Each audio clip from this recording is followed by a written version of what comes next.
राजा की तस्वीर। एक बार की बात है, किसी राज्य में एक राजा था जिसकी केवल एक टांग और एक आंख थी। उस राज्य में सभी लोग खुशहाल थे क्योंकि राजा बहुत बुद्धिमान और प्रतापी था।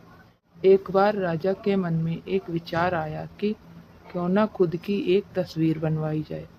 फिर क्या था, देश विदेशों से चित्रकारों को बुलवाया गया और एक से एक बड़े चित्रकार राजा के दरबार में आए। राजा ने उन सभी से हाथ जोड़कर आग्रह किया कि वो उसकी एक बहुत सुंदर तस्वीर बनाए जो राजमहल में लगाई जाएगी। सारे चित्रकार सोचने लगे कि राजा तो पहले से ही विकलांग है, फिर उसकी तस्वीर को बहुत सुंदर कैसे बनाया जा सकता है। ये तो संभव ही नहीं है, और अगर तस्वीर सुंदर नहीं बनी तो राजा गुस्सा होकर दंड देगा। यही सोचकर सारे चित्रकारों ने राजा की तस्वीर बनाने से मना कर दिया। तभी पीछे से एक चित्रकार ने अपना हाथ खड़ा किया और बोला कि मैं आपकी बहुत सुंदर तस्वीर बनाऊंगा जो आपको जरूर पसंद आएगी। फिर चित्रकार जल्दी से राजा की आज्ञा लेकर तस्वीर बनाने में जुट गया। काफी देर बाद उसने एक तस्वीर तैयार की जिसे देखकर राजा बहुत प्रसन्न हुआ और सारे चित्रकारों ने अपने दांतों तले उंगली दबा ली।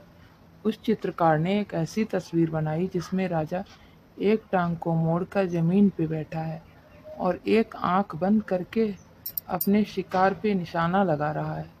राजा ये देखकर बहुत प्रसन्न हुआ कि उस चित्रकार ने राजा की कमजोरियों को छिपाकर कितनी चतुराई से एक सुंदर तस्वीर बनाई है। राजा ने उसे खूब इनाम दिया। तो मित्रों, क्यों न हम भी दूसरों की कमियों को छुपाएं, उन्हें नज़रअंदाज करें और अच्छाइयों पर ध्यान दें। आजकल देखा जाता है कि लोग एक दूसरे की कमियां बहुत जल्दी ढूंढ लेते हैं।